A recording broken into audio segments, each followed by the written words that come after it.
Okay, so hopefully if you're watching this behind the scenes, it's because you've also watched the film that we're trying to make this weekend. Run! Run! Run, fat boy, run! What we're trying to do is make a live action version of a first person shooter. But rather than just pre-recording something that looks like a first person, we thought we'd actually include the most important element there, which is the player. So we thought maybe we could take that video and stream it live to strangers on the internet.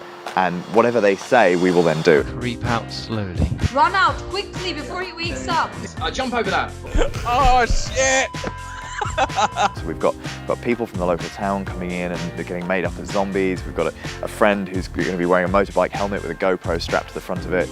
We've got a couple of friends that run a company called Red House Mysteries that create like escape the room and challenges for people and treasure hunts. So they're coming along to help us kind of plot the whole thing out. Also, I guess I should probably explain why we're in a church. Our film company is actually based in the church that you can see behind us, and there is just production value everywhere. So like our mausoleum, this is our garden shed, is actually a mausoleum, and this is where the video is going to be starting. So we've got production value everywhere. It looks awesome. Hopefully the finished video will too. I've got to go, but I'll catch up with you during the shoot.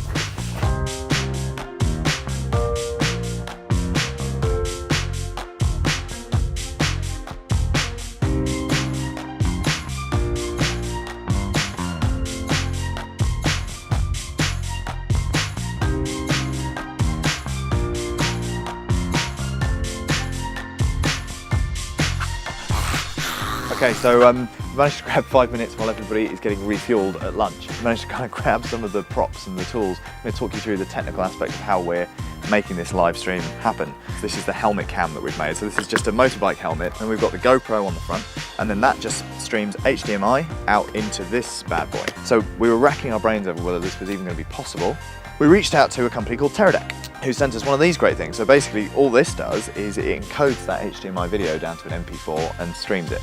So it streams it wirelessly to a wireless router, and this gets strapped to one of our zombies who can maintain a distance of about 30 feet through foliage between himself and our main actor, and that still gets a really, really clean signal. So that's been a lifesaver. That gets the video from the garden all the way up into the control center, and if I get a minute later on, maybe at the end of the shoot, I will show you the control center and show you how everything's mixed together before it gets broadcast to strangers on the internet.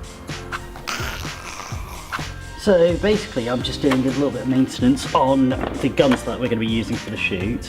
All of them are Nerf guns that I've spent the last couple of weeks repainting and making them look a bit more sci-fi. So my other job, aside from all the Nerf guns, has been creating our final boss of the demon. Originally I was going to create the entire demon suit, but we ran into a cosplayer who had this amazing Space Marine armor, and we thought that would be absolutely perfect.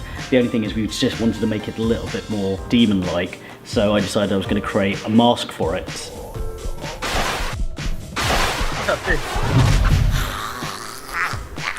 Right, so we're here in the nerve center, as we've been calling it. So this main computer is combining everything. We've then got this laptop over here being operated by Ben, our sound guy, and he's made a soundboard. Okay, so I was running the live sound here, which is a challenge. I'm not going to lie, I had a bank of about 40-50 different sound effects that I put together in this program called Soundbite, which creates a rack, a soundboard essentially. So whenever he moves and acts, I have to react with the sound. Every sound you heard during the game that wasn't Dave speaking was me.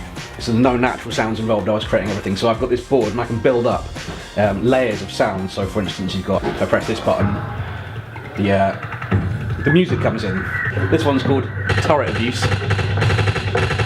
Enough of that. It went well in the end. It took a few takes to get it right. There's always some difference, but when someone says jump, I don't have a sound for jumping, so I'm just sort of hoping Dave will fill in the gaps. And then I'm doing the main player voice. I've got a bad feeling about this, Chris. Holy shit, that's a rocket launcher. Live into the mic there, which is getting mixed in as well. So when they're unsure what to do, it's like, You gonna help me out here or what? and while that's all happening, we've then got Shaz on this laptop. Effectively, it's the same as a soundboard, but it's doing video instead of sound. So he can hit keys here, for example, if he wants somebody to, let's say they let go of the shotgun and pick up the assault rifle, there's a combination of keys that he can hit that will change this here. And then this is the computer. This will then find people on chat roulette. We just hit and refresh until we finally get somebody who type start to begin. and then they join the game. I don't know what I'm doing. What the hell is going on? What's on the right? We've got some sort of a turret. Yeah! This is the best place to be because you get to see everything coming together and you get to see live the reaction of the person on chat roulette or on Skype or on Omegle freaking out when they realise that they're in control of this space warrior in a tomb full of zombies. It's pretty cool fun, and hopefully that's come across in the final video.